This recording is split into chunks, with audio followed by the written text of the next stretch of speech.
Hello everyone, আজকের ক্লাসে তোমাদের সকলকে স্বাগত জানাই।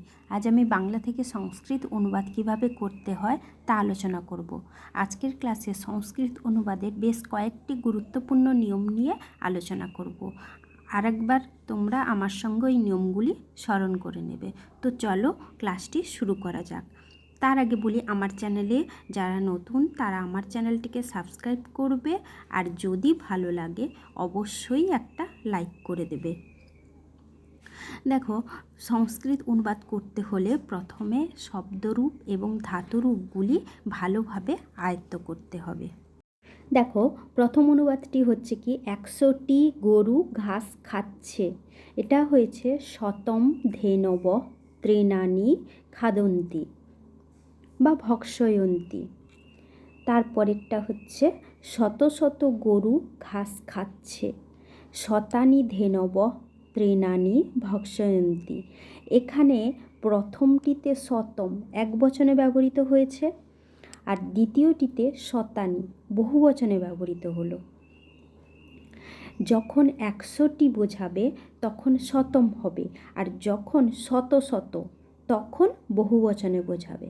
যখন শত শত, সহস্র সহস্র, লক্ষ লক্ষ এইভাবে দুবার করে বলা হবে তখন বহুবচনে ব্যবহৃত হবে।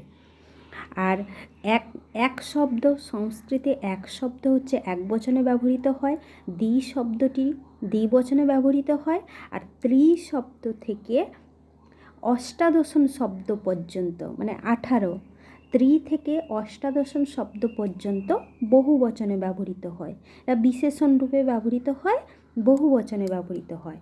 কিন্তু ঊনবিংশতি থেকে যে পরের সংখ্যাবাচক শব্দগুলি আছে সেগুলি একবচনে ব্যবহৃত হয়।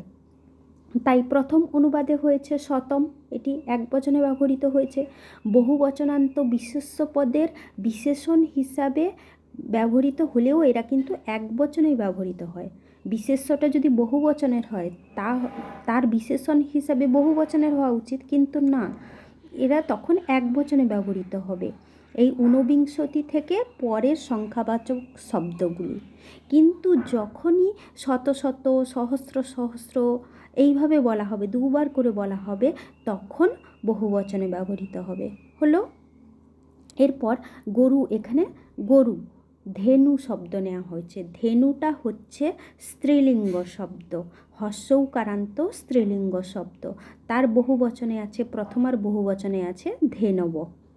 এর পরের অনুবাদটি দেখো, 5 বছরের বালকটি বিদ্যালয়ে যাচ্ছে। পঞ্চবর্ষীয় বালক বিদ্যালয়ং গচ্ছতি। এখানে এত বৎসর বয়স এই অর্থে কোন কোন শব্দ যোগ করা হয়? বর্ষ, বার্ষিক, বর্ষীয়, বর্ষিন, এই 4টি শব্দ যোগ করা হয়। যেহেতু বলা হয়েছে 5 বছরের, তাই পঞ্চবর্ষীয়, বা দেওয়া যেতে পারত কি পঞ্চবার্ষিক, পঞ্চবর্ষ, পঞ্চবর্ষিণ, এইভাবে দেওয়া যেতে পারে। 4টি শব্দ বললাম, এত বৎসর বয়স বলতে 4টি শব্দ যোগ করা যেতে পারে।